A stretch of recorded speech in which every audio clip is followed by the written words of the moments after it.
सहाबाए किराम एक दूसरे को नए साल की आमद पर क्या करते थे? हैप्पी न्यू ईयर नहीं बोलते थे, बल्कि एक दुआ सिखाते थे, अल्लाहुम्मा अहलहु अलैना बिल ईमान वल अमाना इला आखिरी। सहाबा एक दूसरे को ये दुआ पढ़कर सुनाते थे कि अल्लाह हम पर इस साल को ईमानदारी के साथ, अमानत के साथ, अमन के साथ, सलामती के साथ और अपनी खुशनुदी के साथ इस पूरे साल को गुजार दे, और शैतान से व जवाज़ुम मिन शैतान, और शैतान मरदूद से हमारी हिफाजत फरमा। ये दुआ किया करते थे, ये नहीं happy new year brother. Phone लगाया, ओ Abdul Rahman happy new year. क्या है हैप्पी न्यू ईयर? अपनी जिंदगी के बारे में सोचो कि तुम्हारी जिंदगी अल्लाह ने कम कर दी है, तुम्हारी उम्र में से वो साल कम हो गया। कितनी नमाजें पढ़ी तुमने, कितने अच्छे काम किए तुमने, कितना झूठ बोला है तुमने, कितनी बेईमानी की है तुमने। इस पर रिसर्च होना चाहिए, इस पर गौर फिक्र होना चाहिए, इस पर कंसीडर होना चाहिए। नहीं हैप्पी न्यू ईयर, इसकी शुरुआत कब से? 19वीं सदी में तकरीबन 1879 को रॉयल नेवी, नेवी जानते, नेवी कमांडर और कुछ फौजी लोग होते हैं जो समंदर में जहाज के ऊपर रहते हैं। नेवी, रॉयल नेवी के नौजवान महीनों तक अपने जहाज पर बैठते और समंदर में जाते। उनकी तबीयत बोर हो जाती, तो इसीलिए वो अपने जहाज में कभी कभी ऐसा करते, वो कभी कभी अपनी पैदाइश के दिन पर खुशी मनाते, गुब्बारे डालते, अपने जहाज को ज़ेबो ज़ीनत में तब्दील करते और हैप्पी बर्थडे बोलते।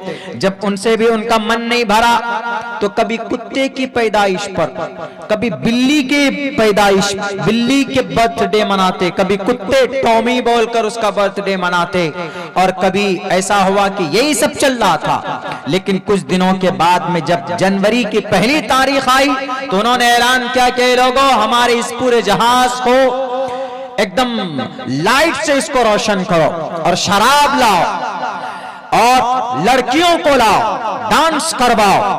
और जब रात को 11:59 होता 31 दिसंबर की रात को, तो लाइट बंद हो जाती, और जैसे ही 12:01 होता AM, यानी जब जनवरी की पहली तारीख को दाखिल होते तो फौरन लाइट्स ऑन किए जाते और वहां पर बोला जाता हैप्पी न्यू ईयर। 1889 19वीं सदी में ये रॉयल नेवी के नौजवानों ने ये हरकत की। उसके बाद फिर 1 साल के बाद और मजीद तरक्की की गई इसके ऊपर।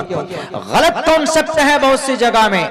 जर्मनी में इस नई तारीख की रात को, जनवरी की पहली तारीख को, चाय की पत्ती होती, हरी पत्ती, उसके ऊपर पानी डालकर उसमें झांक कर देखते कि कहीं आने वाले पूरे साल में जो घटना होगा वो दिखेगा। जर्मनी में आज भी ये प्रथा चला आ रहा। थाईलैंड में जाएंगे तो लोगों पर पानी डाला जाता जनवरी की पहली तारीख को।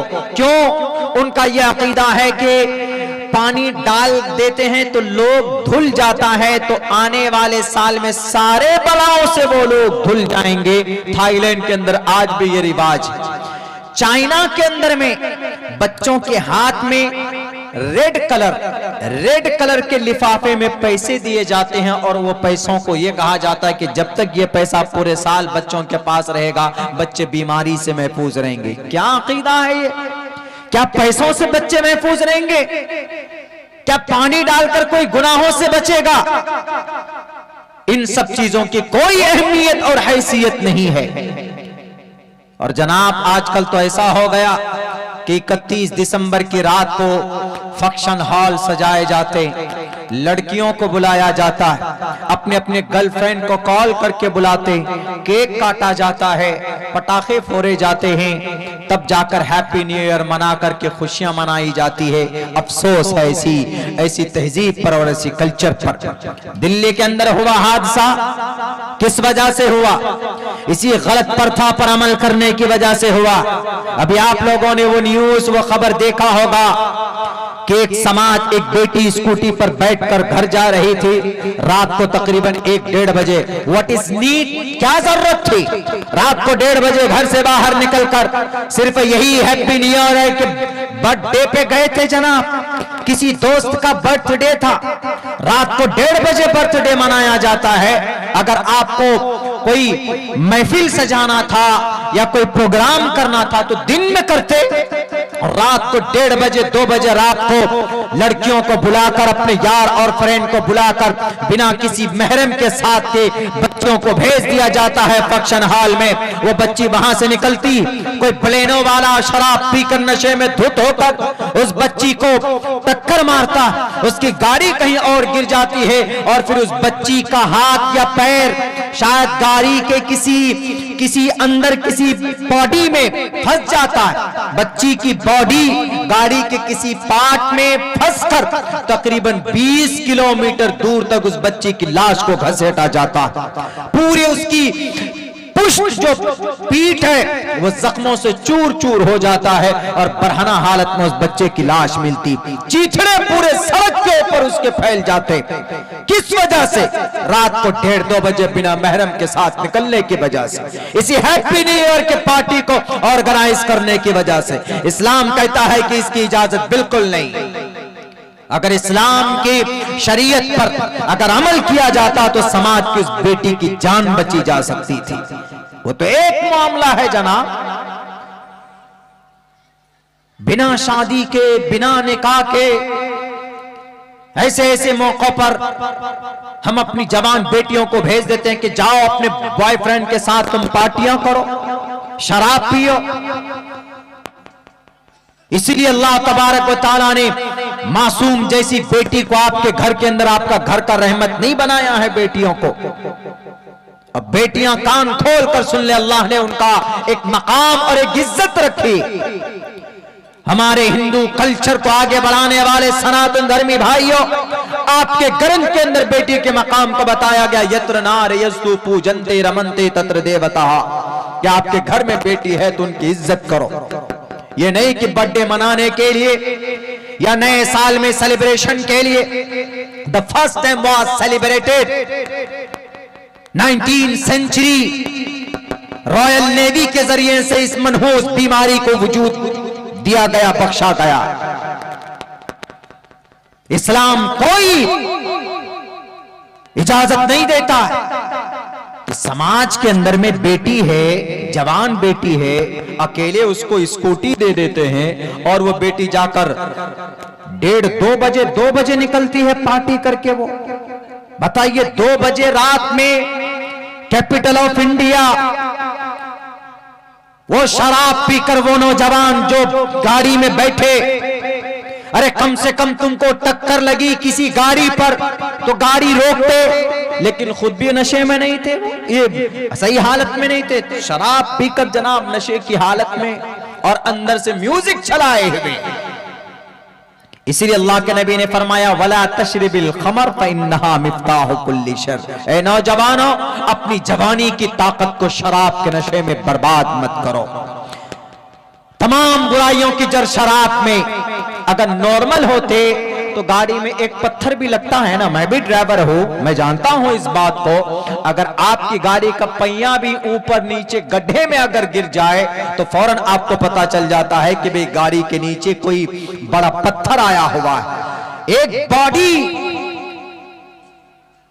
उसके सॉकेट में घुस जाता है, 20 किलोमीटर दूर तक घसीटते, पता नहीं चलता आपको।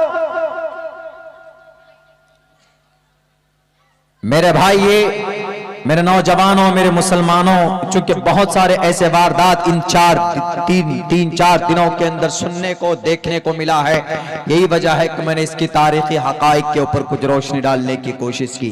इसीलिए इन दिनों में याद रखो नौजवानों, हिसाब करो उस दिन रात को कि हमने सन 2022 के पूरे एक साल में 22 का साल गुजरा तो हमने कौन सा अच्छा काम किया, हमने नमाजें कितनी पढ़ी है, हमने कितनों की चुगलखोरी की है, हम कितने झूठ बोले हैं, हमने अल्लाह की रजा के लिए हमने इस धरती पर क्या क्या किया है। हमारी उम्र अगर 50 साल है तो 50 साल में सन 2022 का साल भी चला गया, अब सन 2023 आया है, तो आने वाले साल में अहद करें कि हम कोई गलत काम नहीं करेंगे, कोई किसी गलत रास्ते पर नहीं जाएंगे। नहीं फिक्र करते, इन सब चीजों पर फिक्र करने की जरूरत है। गलत चीजें कभी कभी ऐसा लगता है कि अपनाते हैं फौरन, हाँ नहीं, बड़ी खुशी का मौलाना दिन में एक ही मर्तबा ये दिन आता है, साल में एक ही मर्तबा अब ये दिन आया है हैप्पी न्यू ईयर बोलने के लिए। बसों में लोग लिख देते हैं, गाड़ी के शीशे पर लिख देते हैं हैप्पी न्यू ईयर, ये लिख देते हैं। क्या पागलपन है। दुआ करो अल्लाह से। हजरत अब्दुल्ला इब्ने उमर रजी अल्लाह ताला अन्हु कब्र पर से गुजर रहे थे तो घोड़े से उतरकर 2 रकात नमाज पढ़ी। सहाबी ने पूछा, किसी सहाबी ने कि अब्दुल्ला इब्ने उमर क्या जरूरत थी घोड़े से नीचे उतरकर नमाज पढ़ने की, तो उन्होंने पता क्या बात कही, उन्होंने ये कही कि हमने सुना है अल्लाह के नबी अलैहिस्सलातु वस्सलाम के पाक सहाबा से वो लोग फरमाते हैं कि आदमी कब्र पर जिनको अजाब हो रहा है वो ये ख्वाहिश कर रहे हैं कि अल्लाह मुझे दोबारा जिंदगी दे दे, 2 रकात नमाज पढ़ लूंगा। उनको मौका नहीं मिल रहा है कब्र पर, लेकिन अल्लाह ने मुझे मौका दिया है तो इसीलिए मैंने 2 रकात नमाज पढ़ी है ताकि इसकी नेकियां मुझे मिले मरने के बाद। एक एक लम्हा नहीं खाली जाने देते थे। आज पूरी जिंदगी गुजर रही हमारी बिना